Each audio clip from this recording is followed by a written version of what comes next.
He called me to fight Jonathan Martinez. Unfortunately, he got injured, so we got some problem to find a new opponent. And Payton didn't have an opponent either, so we ended up fighting Chaladon. So it was a perfect match. Do you like this matchup more than the Jonathan Martinez fight?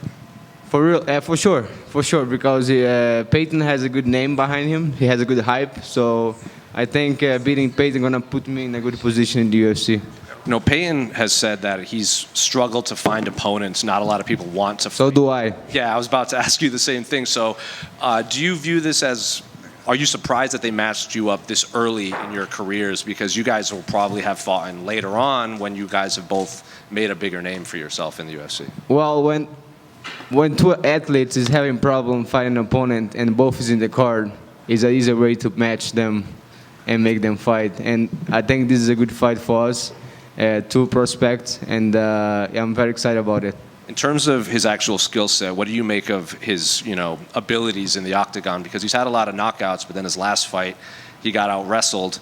And on one of his videos, he was saying he wrestled in high school. He knows how to wrestle. His body just wasn't reacting to what he should have done. So what do you make of his skill set in there? Payton is a great fighter. He has a good strike. He has a different style of fighting on stand-up. But I think he's a good fighter. And he's very popular online here in America. So I guess, have you heard from his fans much at all? Have they been sending you messages or leaving comments? Well, I don't check that up, but yeah, I don't care. In the end of the day, it's only me and Payton going to step in the cage, and that's all, nobody else. Thank you.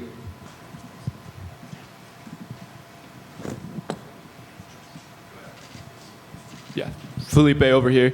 Hey. You're a former Octagon MMA champion. What do you make of Octagon's recent success with their big stadium shows? Octagon is a great event. It's one of the it's the biggest in Europe, and I was very grateful for the opportunity that they gave me. It was amazing to fight in the Octagon because their crowd, the public, they have events in a big arena, and it's a good show. And one more from me. You train at the All-Stars Training Center in Sweden with Coach Andreas Michael.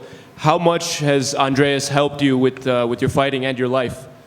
All-Stars Sweden, Andreas and Maidi, they changed my life. They gave me the biggest opportunity of my life that is training with them. They took me from Brazil all the way to Stockholm, Sweden, and I'm forever grateful for everything they has done. And the fighter that I am today is because of them as well. They put their time on me, and I'm so grateful for their life and for everything, for Team All-Stars as well. Thank you. Just over here. Of course, this is your first time fighting on a UFC pay-per-view, and obviously doing it at International Fight Week. How excited are you to be featured on this card, especially on the main card as well?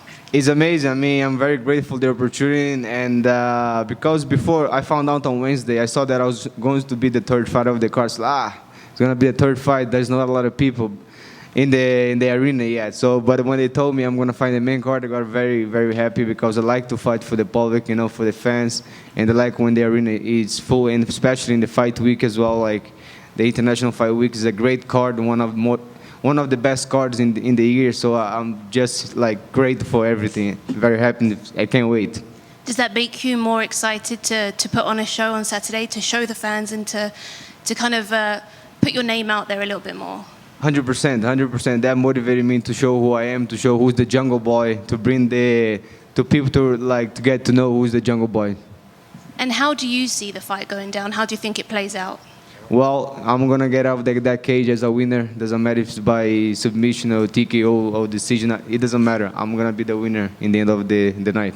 And then just last one, what's your prediction for the main event? Obviously, we've got Ilia Topuria taking on Charles Oliveira. How do you think that goes down? Well, the only thing I can say is going to be a good fight. Thank you. Felipe, over here. Yes. How's it going? Mentioned that you fought in Octagon, and obviously a really big promotion, but you fought a lot of really good opponents prior to getting to the UFC. How much do you think that level of experience fighting high caliber opponents will pay off for you in this fight?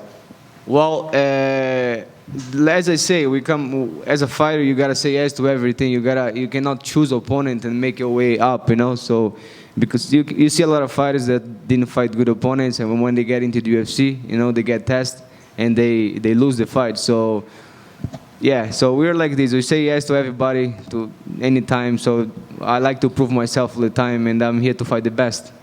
And obviously, Payton, a lot of hype prior to his last fight. A win over him, how far would that push you in the bantamweight division? Well, put my name in a good spot. People get to know me, and they will get to know who's Felipe Lima, the Jungle Boy. And I appreciate for the opportunity. I'm very grateful that he accepted the fight as well, and I can't wait. And just last one for me, what do you make of bantamweight champion Merab Dvalishvili? It looks like no one's been able to stop him, defeat him. Just how much does that motivate you to just get to that level? Well, he's doing great. He's a machine, and he's the GOAT of bantamweight. All respect to him.